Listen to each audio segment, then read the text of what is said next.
I mean, I'm surprised that anybody came, and even more that people could not enter. But human psyche is a mystery, man. I don't understand why people do what they do. This is DevOps Paradox, episode number 256, KubeCon EU 2024 Review. Welcome to DevOps Paradox. This is a podcast about random stuff in which we, Darren and Victor, pretend we know what we're talking about. Most of the time, we mask our ignorance by putting the word DevOps everywhere we can and mix it with random buzzwords like Kubernetes, serverless, CI/CD, team productivity, islands of happiness, and other fancy expressions that make us sound like we know what we're doing. Occasionally, we invite guests who do know something, but we do not do that often since they might make us look incompetent. The truth is out there, and there is no way we are going to find it. P.S. It's Darren reading this text and feeling embarrassed that Victor made me do it. Here are your hosts, Darren Pope and Victor Farsick. Here we are. It's KubeCon season again, 2024. We are all in Paris. Well, I'm not there. I'm dreaming I'm in Paris. We have Victor here, and we also have Whitney on, just like we always do anytime we're at KubeCon. How y'all doing? Good. Still alive. Victor just gave both of his answers. You always get one or the other. I'm not sure what both means. Good is just the default, and I think still alive is means he's not feeling great. But you got both this time, so I don't know. Okay, well, I think I know the answer to that. And that's okay. Okay, so we're recording this on Friday, March 22nd. You're listening to this, whatever the Wednesday after March 22nd is, because I can't do date math in my head. Let's say it's March 27th. That feels right. How did it go? Whitney will have to... And what to mention? Yeah, what are our criteria? There is no criteria. Just give me a general. I mean, I know it's at the end of the conference. In fact, it's not just the conference. You were there for rejects, so you've been there almost a full week. Actually, Whitney, you've been there much longer. We've been going that's a different hard. conversation. Yeah. So, how are you feeling right now? Again, Victor's already said it, but was it worth going to? Exhausted, but a good kind of exhausted, where we did a lot of stuff. Like, no one ends a KubeCon being like, oh, I feel well rested. I slept 10 hours last night. I did some yoga this morning. Nobody says that. If you said that, then you can't be at KubeCon. You're lying. That's true. So we feel exhausted, but, in a good way. I mean, I failed in my previous prediction that I made last KubeCon. Big time. When I said that I can bet that half of exhibitors will have AI prominent. They didn't. No. But was it 100%? No. I haven't seen much or at all, to be honest. At least not in a prominent place. When you just pass by and you see big AI, no. Now, maybe when you start talking with vendors, they would mention it, that I don't know.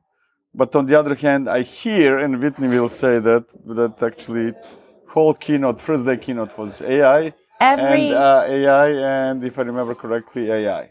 Literally every single KubeCon keynote segment on day one was AI, without exception.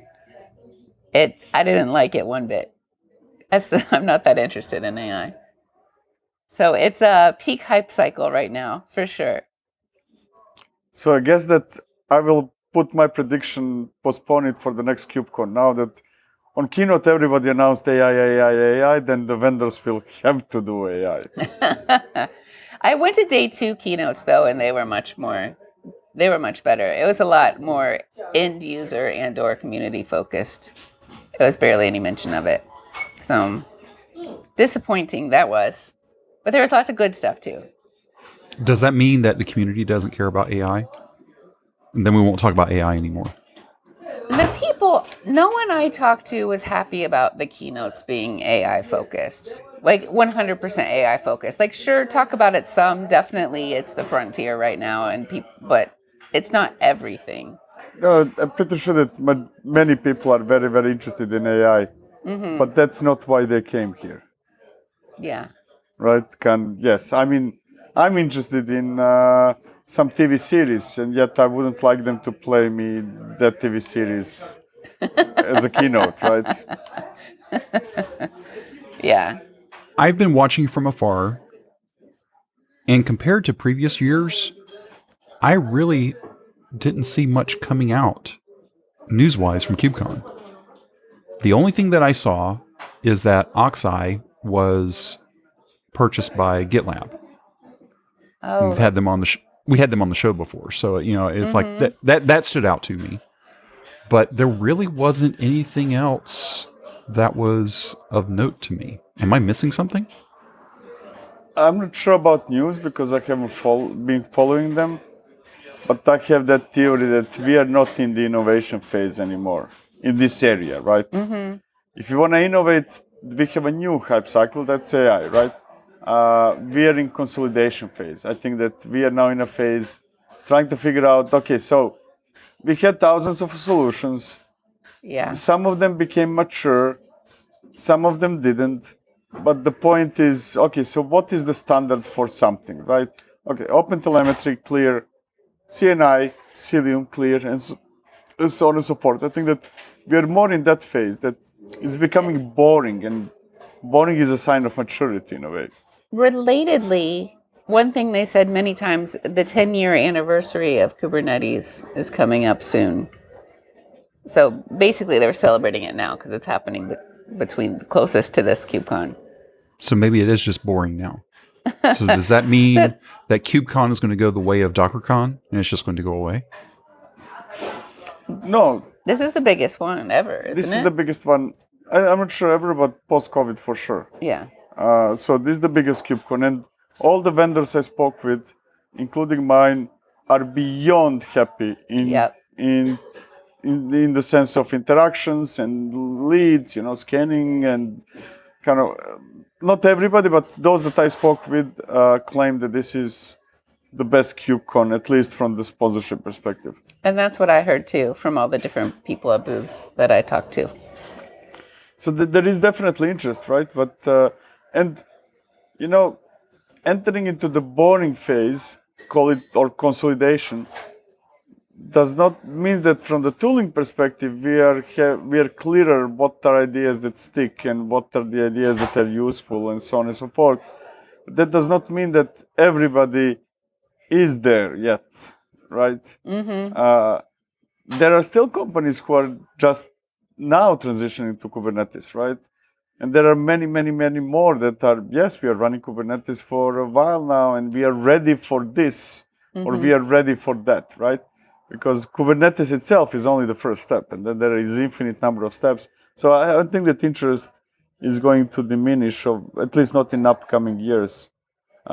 Just innovation is not going to be so prominent. Or what I'm hearing about too is like combinations of projects. So definitely like platform engineering is its whole beast, but in a way it's a combinations of projects. But then like talking about the back stack, or during day 2 keynotes, they talked about a stack for WASM that they were calling SpinCube. But like, okay, here's not just a project that can do your thing, but here's a set of projects that together make a solution for this is what you're looking for. And that speaks maturity too, I think. Yeah. So are we saying now that Kubernetes is reaching the point of what Red Hat and IBM and all the other companies are? We're 10 years old now. It's mature. It's just the daily boring stuff. And if you are on the train, great. If you're not, great. Yeah, so it's a daily boring stuff, I believe, for most of the companies' projects, right? It's not a daily boring stuff for people because, again, if you look at the adoption of layers on top of Kubernetes, they are not nearly that high as they can be, right? They're still going to continue discovering service meshes and networking and storage and so on and so forth. Okay, the things that weren't daily and boring were your You Choose live sessions. 2 of them. I happened to see on Twitter, holy cow, you had people outside the door. People weren't able to get in. For a couple of Yeah. YouTubers, what does that have? I mean, how does that happen? Yeah. You tell us. Yeah, exactly. You tell us. We I mean, fooled can- somebody. Exactly. Kind of like, if you ask me, I don't understand. I honestly don't understand. I mean, I'm surprised that anybody came, and even more that people could not enter. But yeah, human psyche is a mystery, man. I don't understand why people do what they do. Well, and I mean, joking aside, there's something to be said for, again, the maturity and the combinations of projects that people are interested in. And we're offering a consumable way for people to be able to compare, understand high-level differences between projects to help them get a better sense of the landscape. And I think it's hitting a chord with the community, despite us. In spite. Exactly. Now, the question to me is, I saw pictures from the full room. Did you pass the offering plate? Did you raise some money while you were there? We missed an opportunity. Yeah, that's actually an idea. Yeah, we can do that in Salt Lake City. Yeah, we can. You really want your project to win? Money talks. So that went well. Victor, you had some sessions earlier in Rejects, right? I'm not sure, Whitney. I think you did as well. Yeah, we did together. We were invited Together. to Rejects to do the talk, and then I said we're gonna go crazy if we do another talk, and then they said, "How about the talk that you already did in Chicago?" So we did the You Choose thing, but the previous season. Yeah. So we did a one generation old You Choose talk that we had already written at Rejects, even though we weren't rejected, but I think they just had someone drop out and they needed us to fill in. And that was cool. That was at an esports arena, which I didn't even know such places existed in the world. Well, remember, Whitney, you're from the U.S. just like I am, and that's just not a thing to us normally. Okay. Oh, really? Okay, so is esports a European thing? My Canada. son played esports. He started a Rocket League team at his college when he was there. It's a thing in the U.S. It's just not that we have our own arenas for that. Yeah, that's In fact, all the basketball teams have their own esports team too. It's just that we don't have standalone arenas because we have other arenas for the real sports. It was a very cool place with like lights on the floor and cool wraparound screen, and it made us seem hip. Yeah, it's the a photos. good place for Yeah. a conference. And we A didn't small one at least. seem like the huge group of nerds that we actually were. We seemed cool. Yeah, kind of probably the passers-by, right? Kind of did not notice the difference between us and the people who usually hang there. Touche. Probably the same look and feel. All a group of nerds, they're just different flavor. Exactly. And different ages, I would assume. Probably, yes. Yeah, probably, yes. yeah. Yeah, when your reflexes are not good enough, then you switch from esports to software. Okay, so you did an older version of You Choose on Rejects. You did the brand new standalone, but then you also did another You Choose, I believe, on Thursday. Was that correct? You did a live stream, or did you attempt to do a live stream? I didn't keep up. We attempted to do a live stream this morning. I would say moderate to low success. Yes. And this is being very generous. Because you know what happened with Wi-Fi. What Yeah. normally happens with Wi-Fi in conferences.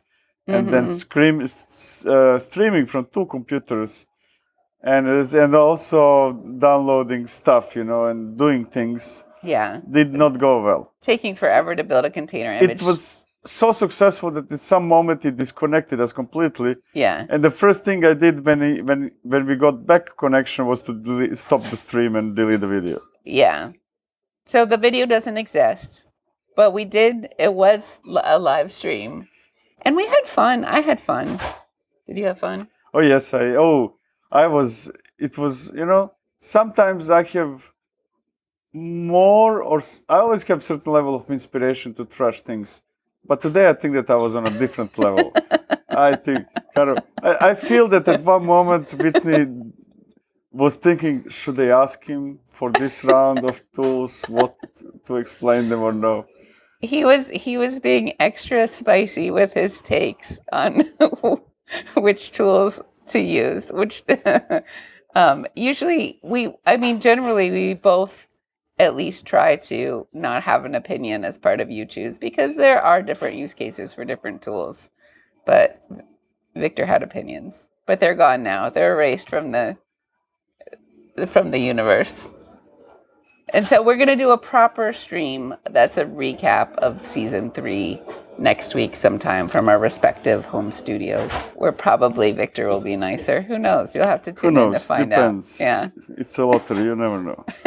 Victor said it takes a lot of work to filter to be nice. And he was too tired to do that work. So he just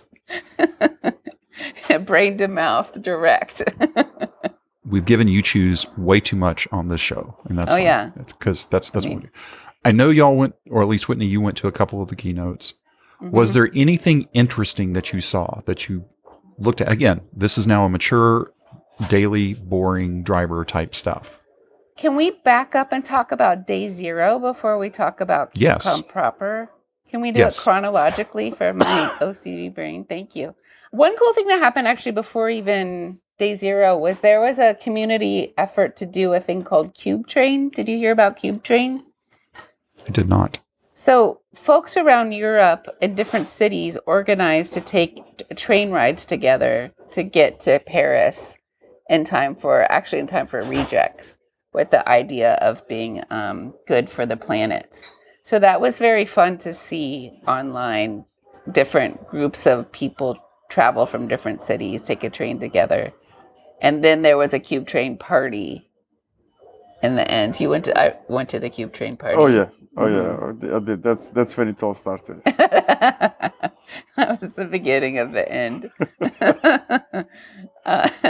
So that was cool. 2 thumbs up to KubeTrain. And then day 0. So in the past, as recently as last KubeCon, to go to day 0, it costs more money. Like if you wanted to go to ArgoCon, it was an extra $300 or whatever. And B, you could only go to one. So you would sign up to ArgoCon and then you were only allowed in the room for ArgoCon. So this year they did 2 major improvements. One is it's an all access pass. If you got a KubeCon pass, you can go to anything. And then you didn't have to specifically choose one day 0 mini conference. You could go to anything on day 0. So it made day 0 way more fun and way more accessible. And there were a ton of people there. Oh, it was full. At least the one I went to, application something, DevCon. Probably. Mm-hmm. It was full. Yeah. I think that at my talk, at least, not everybody was admitted. It was similar to KubeCon talks. Mm-hmm. I spoke at Platform Engineering Day, and it was a full room, and it was like a 900-person room. It was cool.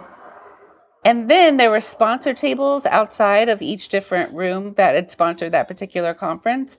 And there were long lines to get to the sponsor table, which I'd never seen before either, which was super cool.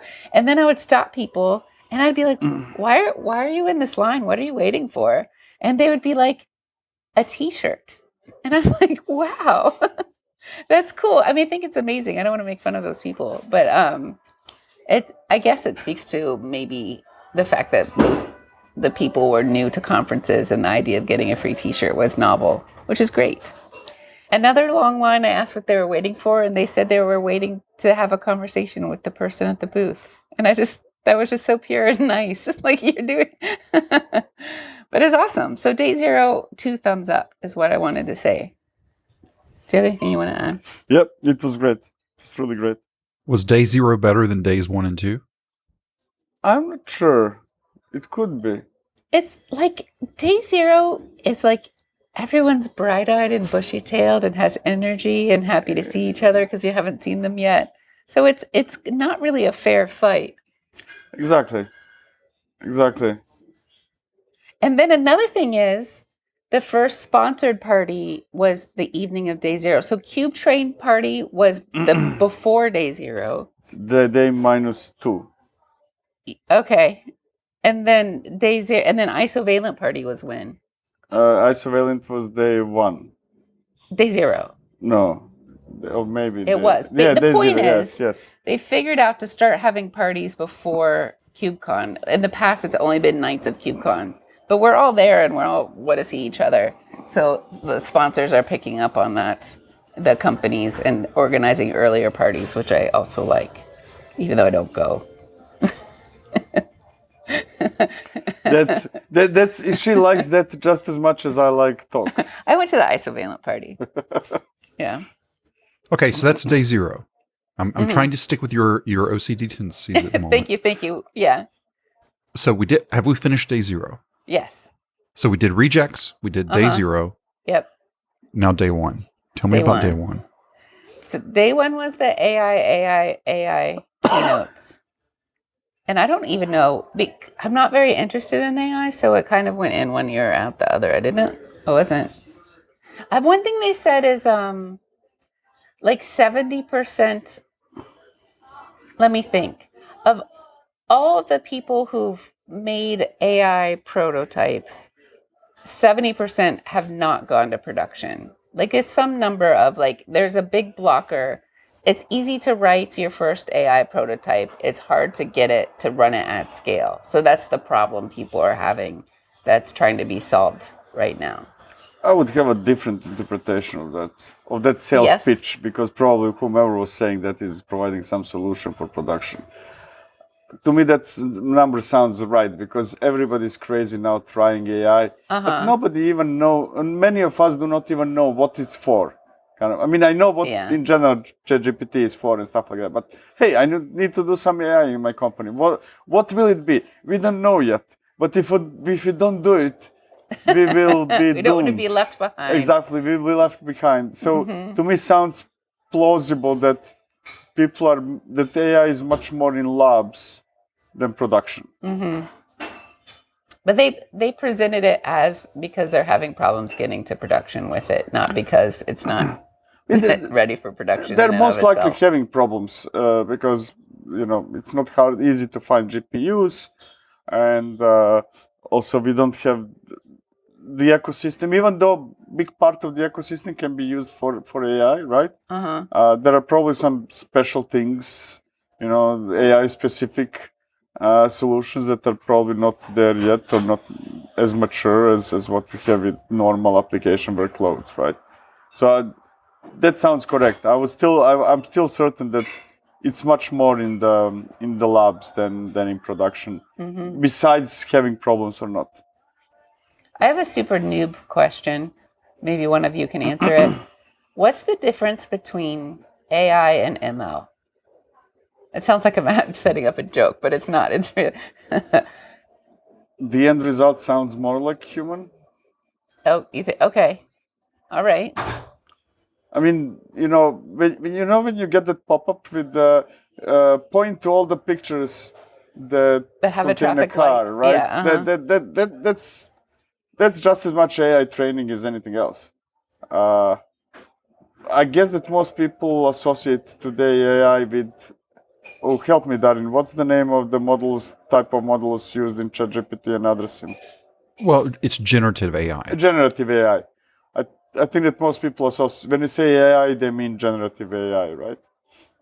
What's that mean? So generative AI is where stuff's made up, like a human, right? Okay. Because we're all generative AIs. We don't know anything. We just make the next best guess of what the next word is that we're going to say. Okay. That's generative. Whereas machine learning is that here's the data, crunch it out, and do predictive analysis and do those things that's based on real data versus making the best guess of what the next thing is going to be. That's my definition.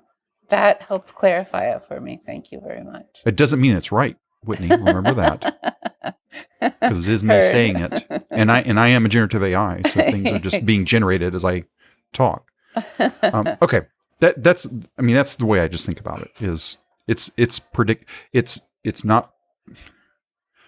The way I think about it is machine learning is data and data and data. And you put real algorithms on it, whereas generative AI is what's next, what's next, what's next. Which isn't the same to me. Anyway, okay. Can we stop talking about AI now? You started it again. No, it was your fault. No, Whitney, sorry. It's probably Whitney asked fault. the question, Yeah. yes. Okay. So are we done with day one? Does it feel like it was just Yeah. AI all day one? Okay. Well, that was keynotes. Do you have anything to say about the expo floor? Did you notice any? No, usual, typical. I mean, basically almost the same companies that I've seen in previous KubeCons. That's going back to me, kind of not new stuff is happening. Everybody happy because the attendance and interest is higher than ever. And everybody busy. This is the first Yeah. KubeCon actually that very often when I walk the expo hall, it's kind of like, hey, and then let's have a chat and something like that. But this time, everybody was so busy at booths that stopping is not an option. Yeah. I mean, unless you want to buy something or show interest in buying something. And also, I was hearing my friends who work booths say that they were running out of swag. Like they just didn't even expect the numbers that they got. I had a friend say he worked at a different company in the past, but he said like for all of Amsterdam, that company got 350 leads or maybe 400. And he said at the end of day one, they had 1,000 scans. So it was just a different scale almost. They're very happy. And I honestly enjoyed all the extra energy too. Yeah. Yeah. What about day two? Day two, the keynotes were almost no AI, which I was paying attention to. And it was a lot about end users. Like they've started TAB, a technical advisory board made up of end users. So it's one of the arms of the CNCF. And I always knew one of the arms of the CNCF was end users, but it wasn't very official before. And now they've organized it and they have members and they're doing a lot more end user focused stuff, which makes a lot of sense to me. It was honestly makes so much sense that it was a little surprising it didn't exist already. So there was also end user awards as part of the keynotes of day one. So like which end users are contributing back to the community, and they could nominate each other and vote on each other. Who won? CERN. CERN. That's not unexpected. Shopify was one of the top 3. I forget the third one. Yeah. And then I already talked about the WASM tech stack, but that was something they talked about. And I think that's about it. They went over, we played this game last time. They put up a graph of the top 10 CNCF projects by the number of end user commits. Do you want to play that game? Okay. Do you remember the top? Without knowing without numbers, right? Just no numbers. Like place. what was what projects did end user companies contribute to the end most? user companies, not contributions. And this is by number of commits. The first one must be backstage. Yes.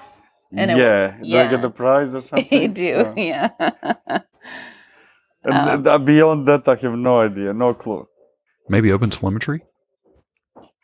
That makes sense. I agree with that, but I don't see it. It's I'm not more on the thinking list. like, what are the projects? That's why I said backstage, right?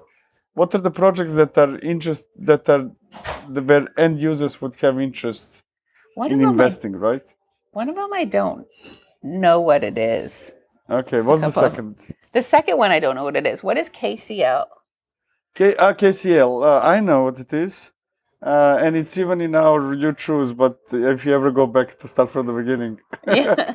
Okay. Yeah, it's like pickle, it's like Q, it's a language that allows you, like YTT, right? Okay. Language that allows you to output into YAML. Okay, why do people like it so much? I wouldn't say that they like it so much, they're but committing to it a lot. So I have a theory that since that's one of the currently more popular projects in China. So I think that probably a significant number of contributors are from there. Okay. And then the third one is a favorite, Argo. It just says Argo on here. It doesn't say Argo CD. Okay, but Argo CD is always the main in Argo family. The fourth one's a shock to me, and that's Dragonfly. Dragonfly. Okay, yeah. Dragonfly is a peer-to-peer, so you can move files around your cluster really quickly. It has a sub-project called Nidus, which is a different format to store your container images in. So that it stores your container image in lots of different pieces that can be moved around independently to take advantage of the peer-to-peer networks thing. My uneducated explanation, that's a torrent for containers. A torrent for containers. Oh, okay. I like that. And then Prometheus. Yeah. And then here's one that I don't really know what it is. Kate's GPT. Kate's GPT, it's a CLI that connects information from your cluster uses information from your cluster and then sends a request to GPT or some other destination and gives you the answers. What's an example of that? Yeah. Diagnosing. So Okay, it's got it. sending off metrics and stuff, and it's like, hey, you might have this going on. Okay. Triage, diagnosis That makes type a lot stuff. of sense. Yeah. Open feature, what's that? No idea. That's the spec for feature flags, open feature. Okay. And then Kubernetes itself, Envoy, and Containerd rounds it out. It's all based around Container D nowadays, right? Yeah, it's basically the standard. Vast majority of Kubernetes are using it. Yep. And so that's the day 2 keynotes. And I didn't go to the keynotes today because I was setting up for our Failed stream. Yes. Okay. That's okay. Yeah. So today's last day, right? Mhm. You're done? Are you done now?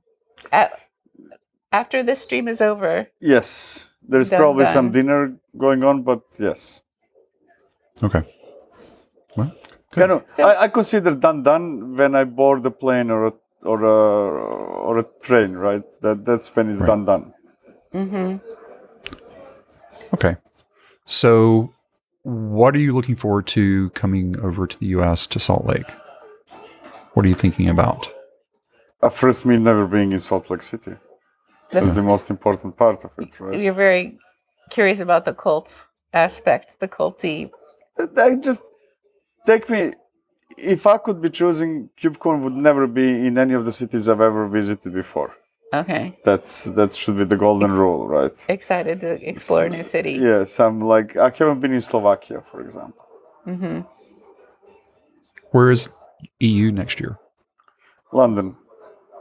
Oh, Sorry, okay. not EU. Europe continent, That's true. it's in London. Fair enough. Okay. So they won't be able to call it KubeCon EU next year, I guess. Yeah. Probably, EU can have double meaning, European Union or Europe. And then there's also KubeCon China and KubeCon India this year, Yeah, which is news to me. KubeCon China is in Hong Kong in August. yeah, that's why I have to go there. Yeah. Hong Kong, I've never been to Hong Kong. exactly. And KubeCon India is in Delhi in December. Ooh. So it's not. So that's the last one for the year. Mm-hmm. Ooh. So you do Paris, Hong Kong, Salt Lake, Delhi. Mm-hmm. If I'm not sure I'm going to apply to all those. I'll definitely apply to Salt Lake. Salt Lake for sure, but if Yeah. I have to choose, then Hong Kong. Yeah. We'll see. Good problems. So overall, what's your rating for Paris? For the conference in Paris, let me clarify. Yeah. My 2 negatives were the AI keynotes and the food. It's terrible food. I cannot complain about food because I haven't tried it. I had it on the first day and the second day, and then I felt pretty sick, and then I didn't eat it again because I feel like maybe that was the problem. And Yeah. then everything else was great. I saw sessions with lines more than just ours. As much as I want to feel special, I think there were one of the sessions I know that there were lines and not everybody could enter was the Cilium session. the Cilium session. Yeah, that was huge. So they could probably improve room capacities for interest, especially as they sell more tickets for things. But like in the Sketch software, I don't know how soon this happened, but out of 12,000 attendees, I think I could see, because I'm a maintainer or a manager of my own session, I could see that there were like over 1,100, maybe close to 1,200 people signed up to see our session. And that room maybe held 400 to 500. So they could have put it together. Yeah, they could probably predict better which ones. Mm-hmm. But I feel that, I mean, I haven't seen many rooms, but they're all in two sizes, keynote and everything else. So I feel that all the rooms are the same size. No, there was like the platform engineering day size. Okay. Keynote size, yeah. Anyway, so there's room for improvement. Everyone's doing their best, but there's probably room for improvement there. And then same with like food. There's only so many people who can feed 12,000, so many vendors who could feed 12,000 people. So I'm sure they're doing their best there too. AI, yeah. But those are my 3 complaints. And then there were a host of wonderful things. The expo floor was great and high energy. They did a lot of fun wellness stuff. They did testing on site where you can get your certifications. There's a whole like learning lounge area on the expo floor that was pretty cool if you just wanted to. There are different projects were giving presentations at their booth. There's more room at the project pavilion than ever before. They were good about managing, like smaller projects would get half a day at one of the project pavilion booths, when the graduated projects would get full days, but they were good about giving time to all the different projects at the booths. There are lots of successful parts. I loved all the changes to day 0, as we said before. What did you like? That. What? What you just said. No, I mean, I spent most of my time in the expo area, and then it was noticeably better in any way. Victor, one thing we forgot to mention is that Victor did a book signing. I was going to ask about that. Yeah. Yes, I had to learn how to write with my hands again with a pen. It was tough. No, it was great. It was great. I think 100 books or something like that. We need more for next time. Oh, you went through them all? Huh? You gave them all away? Oh, yeah. Nice. There was, I think that line started forming 1 hour before or something like Oh, that. my goodness. Cool. CNCA people were very, very unhappy. You're not allowed to have a line. Okay, so... We can't stop them from standing here. Yeah, kind of like, I don't know, you want to reorganize the people? I don't know, yeah. Split them in smaller groups, for all I care. Kind of like. With your focus on efficiency, I could see you just signing with a straight line and nothing else. I know, it was 4 name signature. Before, I remember when I was signing, I would write something like... Best wishes. Or something, exactly. But I had neither mom. inspiration nor time. As a signer, were you able to see any of the... So they used to have a party, like an all-attendee party and a booth crawl, but they've combined it into the same thing now. Yeah. Were you able to see any of the party part of the booth crawl, or were you too busy signing books? I was signing all the time. That was the night I was sick, I think, from the conference lunch. Yeah. We can't report about that. No, let's not talk about that. That's not a good idea. Okay, so Paris is now in the books. Yeah. Y'all are getting ready to head back to your respective places of living. Yeah. What's the first thing you're going to do when you do get back to your home? Sleep. That's easy. That's an easy one. And then we'll wake you up again in 4 days, right? Yeah, something like that. I mean, it's a weekend, so I'll need to recharge for Monday. Yeah, I'm going to sightsee in Paris for the weekend. I'll go home on Monday. And once I do get back to work, I have a lot of ideas of resources and stuff to do next. But one easy thing is to start learning observability projects for the next season of You Choose. Now, one nice thing really is that Whitney came to Paris early. So she scouted all the places. So when I came, she took me to experience best French cuisine you can imagine. Was it McDonald's? Taco Bell? Thai, Lebanese, Yeah, anything but French. Ethiopian. Anything but French. Yeah. Okay. Well, y'all have a safe trip home, and we will talk to you again, all the listeners, next Wednesday. We hope this episode was helpful to you. If you want to discuss it or ask a question, please reach out to us. Our contact information and a link to the Slack workspace are at devopsparadox.com/contact. If you subscribe through Apple Podcast, be sure to leave us a review there. That helps other people discover this podcast. Go sign up right now at devopsparadox.com to receive an email whenever we drop the latest episode. Thank you for listening to DevOps Paradox.